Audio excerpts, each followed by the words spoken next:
Hello, and welcome back to another episode of the Growing Our Future in Weakley County Schools podcast. I'm Megan Jolly, Director of Communications, and your host. This podcast is a production of Weakley County Schools in partnership with Forever Communications and sponsored by the Sonics of Weakley County. Today's episode, we're chatting with a few of our fine arts teachers. From music and visual arts to theater and beyond, we will explore how these programs help students thrive both inside and outside of the classroom. We are so glad that you're here with us, and we hope that you'll enjoy this episode full of creativity and inspiration. Let's see what they have to say. Okay, so thank you guys so much for being here today. The first thing we want to do is just let our listeners and our viewers get to know you a little bit. So if y'all just want to introduce yourself, tell us where you teach, what you teach, how long, things like that, we'd love to hear it. All right, I'm Martin Kane. I am the theater teacher at Westview High School. I also run Weakley Playhouse, which is the countywide drama club, and I do a drama club at Martin Middle School as well. And I've been teaching here. This is my 7th year in the district. Great. And I'm Pam Sliger, and I split between Martin Primary and Martin Elementary, a half a year at each location, so pre-K through 5th grade. And I am 30 plus years in the Weakley County system. And I am Jacob Abbott. I'm at Dresden High School. It's my 9th year in the building, and I've been in the county for going on 15. I teach general music, choir, modern band, and traditional band. So we have a pretty diverse group of talents there. So what led you to teaching? What led you to this profession? I don't know. It was just something that I was kind of always. Before I was here, I worked in education at Discovery Park. Yeah. I've just always kind of didn't really make sense not to. Exactly. Yeah. Same. Throughout high school and college, worked with music groups, and just a natural progression, I think. Absolutely. Yeah, I was a band kid growing up. I actually almost quit band going into high school, which is crazy to think back to. But I just didn't love my instrument, and so when I switched to percussion, I never went to All West audition and did that because I came to percussion late, but I would help my peers with their audition music, and one of them just looked at me one day and was like, "You should do this. You should teach this." And I never entertained the thought until, that was like the back half of my junior year of high school. And I was like, oh, I guess I need to put an audition together then. And I guess this is it. It's been rolling since then. That is awesome. So this was just something that you had not thought about doing, and then you realized that passion from helping somebody else. That is awesome. So what, when you're teaching, do you have a favorite thing about teaching fine arts? Is it everything? I know it can't be everything, but is there anything that sticks out in your mind as one of your favorite things about teaching? I like to see the light come on when they sing something big for the first time. Mm-hmm. And so many of them, it's their first exposure to music. Sure. They don't have even a church background where they're singing with a group of people ever. So when they sing in their classroom too, but it's sort of different when you're singing with a TV or with a recording as opposed to something that's kind of raw. And to see them sort of, oh wow, this is big, and it's something bigger than they can do themselves. So you get to see them at a younger age, probably more so than these guys, where you're getting to see kind of their first glimpse into that community feeling that you get from the arts, like the feeling that you get of connecting with other people through song, through music, through things like that. Mm-hmm. That is awesome. It's neat. That's neat. That's heartwarming. It is. And I think when they get older, and so 3 of my 4 classes are built to be multi-year adventures for these kids, and just seeing the slow transformation from like the wallflower who doesn't even make a sound to being the soloist or helping teach their peers, just completely transformative experience that they go through the art form is so crazy. I was talking about my best guitar player right now. He's almost better than me. And the first time I asked him to play a solo, he literally froze and couldn't even do it. And that was just 3 years ago. And then he was at the wrestling event, him and the other guitar player on the particular song, they took about 5 minutes and did a solo battle back and forth. Oh my God. And I would have run out of notes a long time before they did. I don't know how they did it and how they didn't break a string. Like it was awesome. I think that is cool. That's cool to watch them build that confidence and just build on it to the point where they're competing in it. They're competing against each other because they want to. Mm-hmm. They want to do that. And I mean, it's kind of, the same for me. Sure. Putting in theater is many, many hours of work, hours of rehearsal and building sets. And occasionally it's a slog early in the process where it just seems like we've got so long to go before it all comes together. But then when it does come together, the students have such a tremendous sense of accomplishment that we've put all of these hours in. We've come from knowing nothing about a show to having put the entire thing together ourselves. And they really feel like they've done something significant at the end. And that's really cool to watch that happen. And you're seeing them not only, like, we know that is something they're going to use later on in life. Because we all have been faced with tasks that when we look at them, man, that looks like a lot.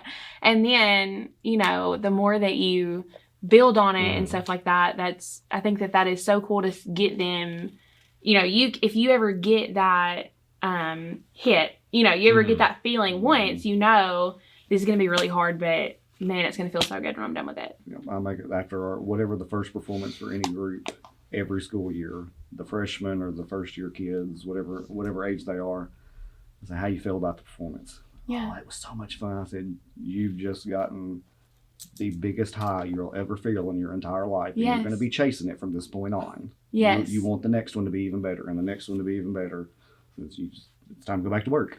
Yeah. So the first time, or maybe if you have a student, how are you encouraging that creativity in them? And maybe if they're not quite there yet, or they haven't experienced that hit or that feeling, how are you coaching them through, okay, this is what's coming? Like, how are you encouraging that creativity and building them up to that point? I think it varies a lot because you have people that come out of the womb and they are natural musicians and performers and movers and shakers. They're just drawn to the arts, whereas others, like he said, they're a wallflower and you have to pull them along. So I think it just varies student to student. And for us to be able to see, there's something there. Yes. If we can tap into that, or if they'll let us, and sometimes they don't. It's there, but they don't want to. They're maybe not ready for that yet. Right. Yeah. In theater, it's pretty standard that early in the process, as you're teaching acting, you use a lot of games, a lot of activities that are not super lengthy, that are fun, that allow kids to sort of be free and just kind of play around. Okay. And that gives them a sort of a taste of the freedom of it. It gives them a taste of how exciting it can be, just in a very small scale. And that helps them build the confidence to do bigger things and to take longer with it. Yeah. So we start with the fun activities, with the little activities, and that allows us to build from there. And I've also built in the idea of sort of encouraging creativity. I've built into my program the idea that they are kind of contributing to the shows. Like in my more advanced classes, they help design the costumes, they help design the sets. And the idea is that they're taking what they're doing in class and actually applying it to something real, something that will the audience or the wider community will be able to see.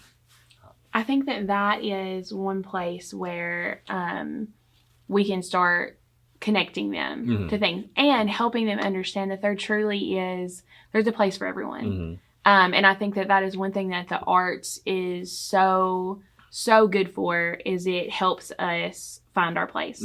It helps us find our people. It helps us find our place. And yes, I agree. I think that's wonderful. So what are some challenges? Like you said, you have some students who they just don't want to, and you can't bring it out. What are some other challenges that you find when dealing with students, and how do you handle them when it comes to creativity and stuff? For me, it's a lack of exposure. I don't get them long enough. Okay. So we split our time. Yeah. Half year art, half year music. But if we could have a full year of each, and if I could collaborate with that art teacher, I think there's a lot that could be done in that realm. We're not there yet. Where funding prohibits that statewide even. Sure.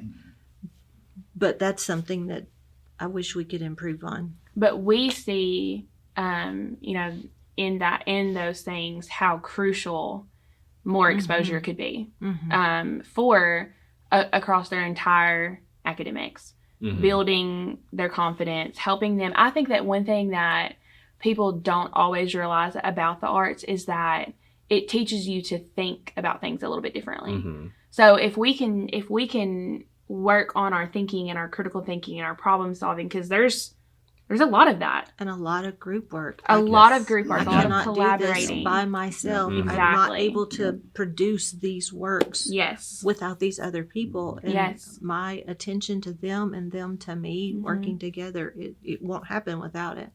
And I think that conversations like this are so important to raising awareness about that. I think it's easy to say, I think it's easy for us we need to start understanding. Okay. I love that. And I have my students all year long, but I think the lack of exposure to live performance. Okay. Because they're TikTok fiends and they're scrolling, but there's so much AI generated now, you can't tell what's real and what's not. Okay. But there's a difference between watching a really good solid rock band play on your phone versus being in the place and seeing it happen right in front of you. Yeah. Or hearing beautiful choral music through your headphones, or being in the room where it happens. Yes, the energy. And there's just not that many venues really in West Tennessee for that period. Right. So we have to use a lot of video, and the kids end up being each other's biggest fan because they get to see each other be rock stars every day. Yes. But they don't, they haven't experienced it anywhere else.